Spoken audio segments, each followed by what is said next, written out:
Coach, we talked about the importance of consistency in your game and knowing how tough it is to win back-to-back games against the same team.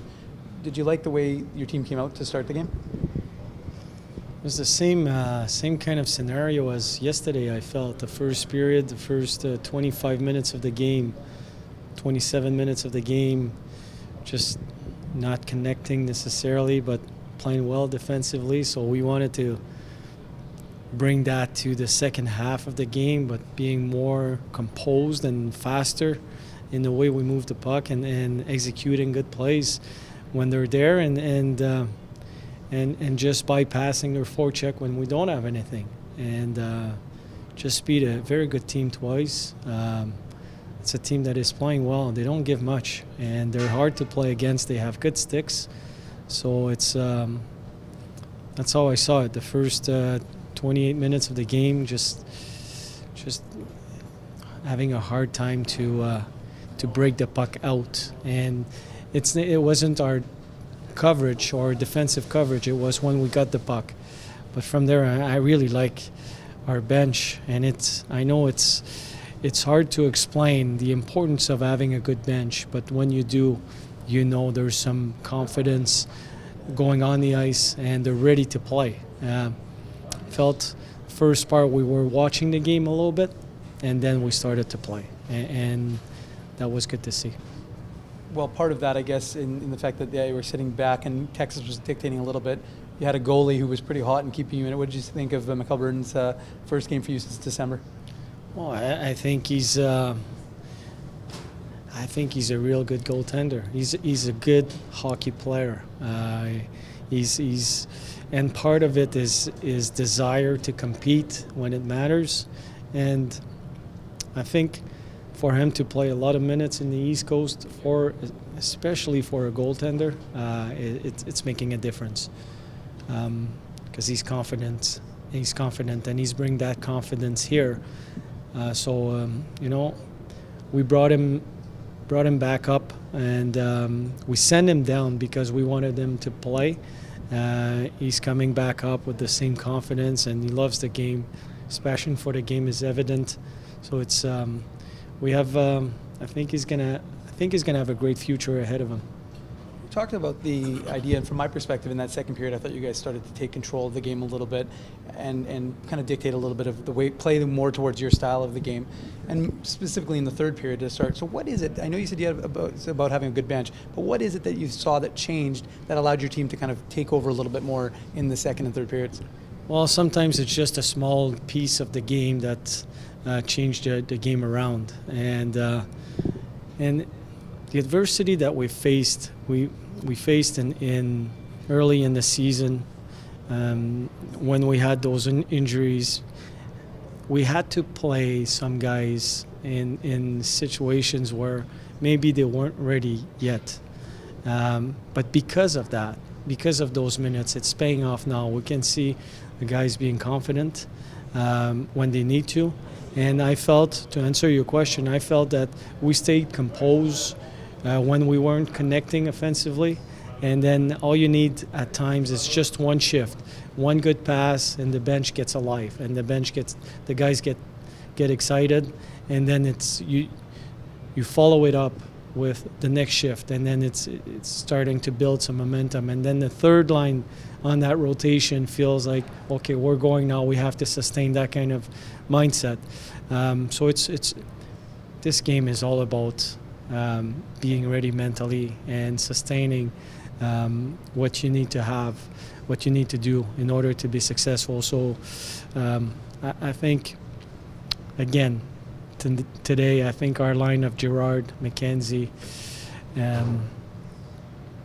I think they've done a good job, and Reichel, they've done a great job at creating momentums. I think Lipon was really physical today. Every time he could finish his man and giving a body check, he did it. So I thought we were moving right, and we started to move the puck faster, and then we started to play more north-south. And when it's the case, then we're way more effective. As a coach, how exciting is it for you, or validating is it for you, to see a veteran player like Seth Griffith beat out an icing like that, and of course led to the Dano pass over to Logan Shaw to open the scoring 5 minutes into the third? Yeah, he's been pretty he's been playing good hockey for an amount of time now, a good amount of time. He has the confidence with the puck. So when a guy has the puck more than others, obviously you're going to see the mistakes as well, forcing plays or turning pucks over. But it's also a function of he's having the puck. There's a reason why he's having the puck, because he's at the right place at the right time, because he's moving his feet, and he was moving his feet today. He played a lot of minutes yesterday, and for him to recover the way he did, and I played him a lot today, and to beat the guy at a key time in the game, it's a huge difference. I always scored on that play, but if he doesn't race for that puck, there's a face-off in our zone, and we don't know what's going to happen next. So that's a lot of character right there.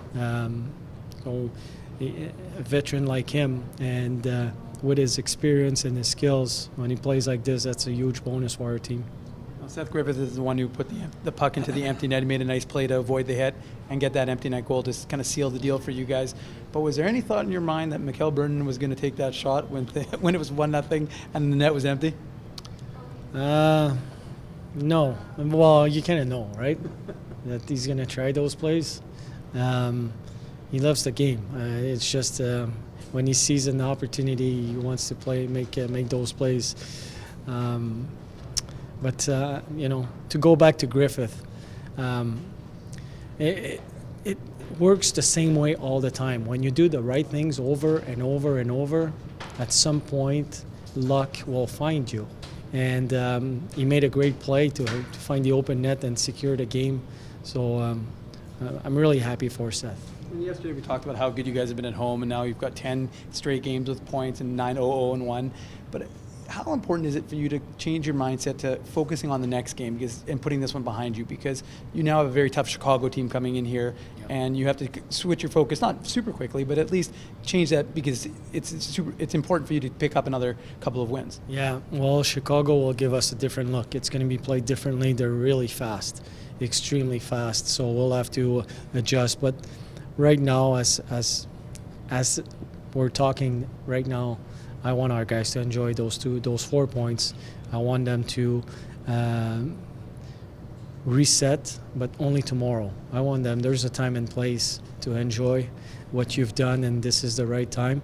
And tomorrow will be a day off, and then when we meet with them again in 2 days, then we'll reset and refocus for the next few games. Do you have an update on your captain, Peter Swickwich, who left yesterday's game in the second period? Yeah, he's concussed.